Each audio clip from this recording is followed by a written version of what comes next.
Deep in the east, where lush green forests meet golden soil, there was a village alive with tradition and warmth. Here, among the close-knit community, lived a young woman named Akwaugo. She was a vision of beauty, the pride of her humble village. Her skin, the color of rich mahogany, was smooth and flawless. Her dark, expressive eyes held a captivating allure, and her radiant smile could melt the hardest heart. One fateful evening, as she made her way home, she encountered a young woman named Adamma. Adamma, though beautiful in her own right, possessed a quiet grace and a gentle spirit that Akwaugo lacked. The two walked together, Adamma sharing her life story, her family, her dreams, her hopes. Akwaugo, initially indifferent, found herself drawn to the sincerity in Adamma's voice. The more she listened, the more intrigued she became. But then, something shifted. Adamma's tale grew strange. Mentions of a secret rendezvous, a hidden affair, a life shrouded in intrigue. Akwaugo, now ensnared by the drama, followed her new companion through the dimly lit streets. When they reached a small shop, Adamma suddenly dashed past it. A man emerged, his piercing gaze locking onto Akwaugo. A cold wave of fear rushed over her. "Oh, I was avoiding one of my male friends who owns that shop," Adamma explained quickly. As the night deepened, Akwaugo found herself stranded, unable to secure a taxi to her village.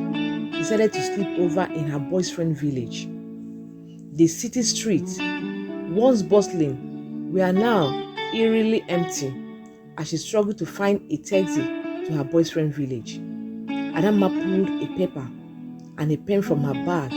With a nervous smile, she scribbled down an address, her mother's hair salon. "Meet me there tomorrow," she said. "We can get to know each other better." Akwaugo, though uneasy, agreed. As she watched Adamma flag down an old Volkswagen Beetle, a sense of dread gripped her.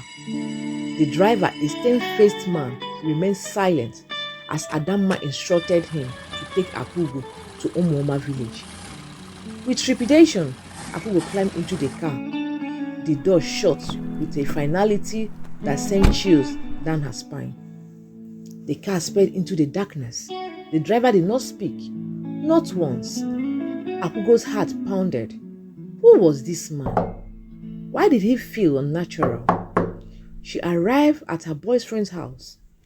Knocking instantly, an irritated voice called from inside. "Who is that at this ungodly hour?" "It's me, Akwaugo."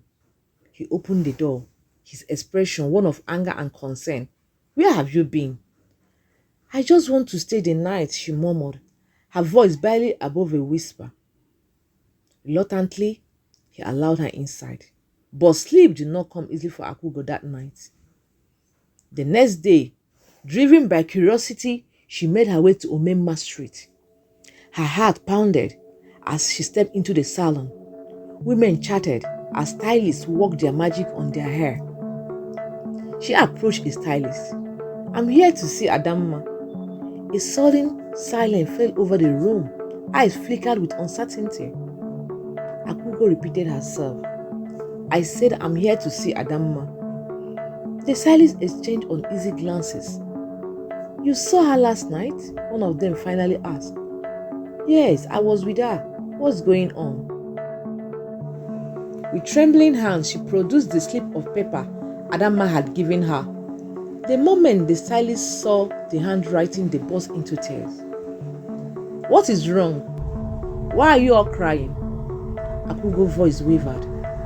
One of the women, struggling for composure, finally spoke. "The handwriting, it is Adamma's. But Adamma died 2 years ago." The room grew deadly silent. Akwaugo stood frozen, her breath catching in her throat.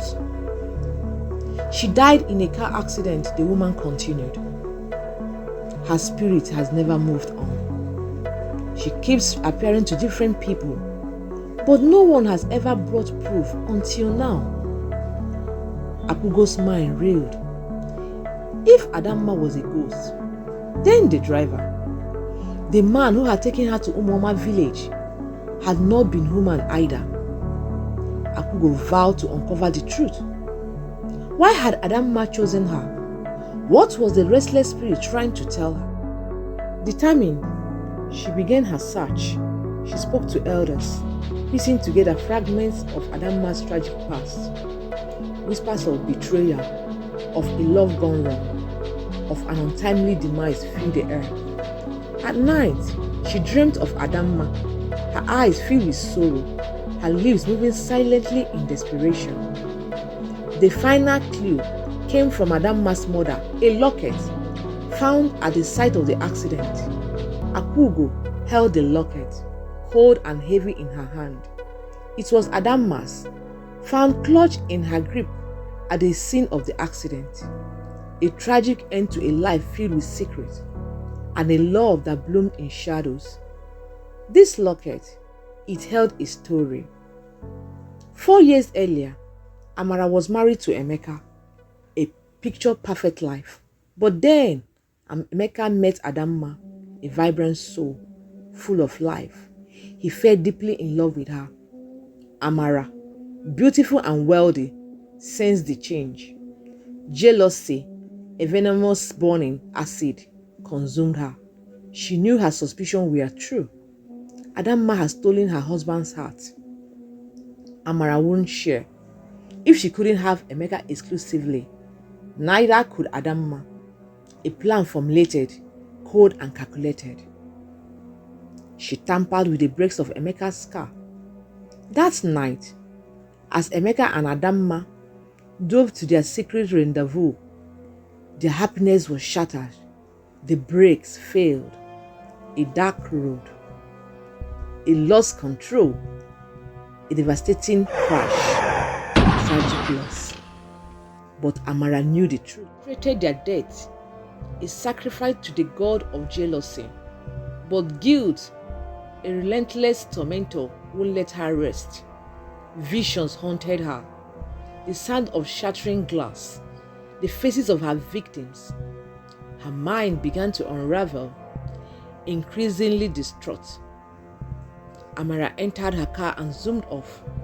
Along the road, distracted by the ghost of Adamma in her rearview mirror, she swerved off the road and crashed, a victim of her own twisted design. Akwaugo stood at the crossroad, the locket glowing. Adamma's ghostly figure appeared, reaching out, and then Amara's spirit trapped, a prisoner of her actions. Akwaugo confronted her. You took their lives, and in the end you destroyed yourself. Amara's spirit wailed, reliving the horror of the crime. Adamma's spirit looked upon Amara's spirit with pity, not anger, and then she turned to Akwaugo, a look of peace and gratitude. Jealousy is a destructive force that leads to tragedy and ultimately consumes the person who harbors it. While revenge might seem appealing, it only leads to more suffering and eternal regret. True peace comes from forgiveness and letting go of destructive emotions. Don't forget to like, comment, and subscribe. Turn on notification to stay tuned for more amazing stories.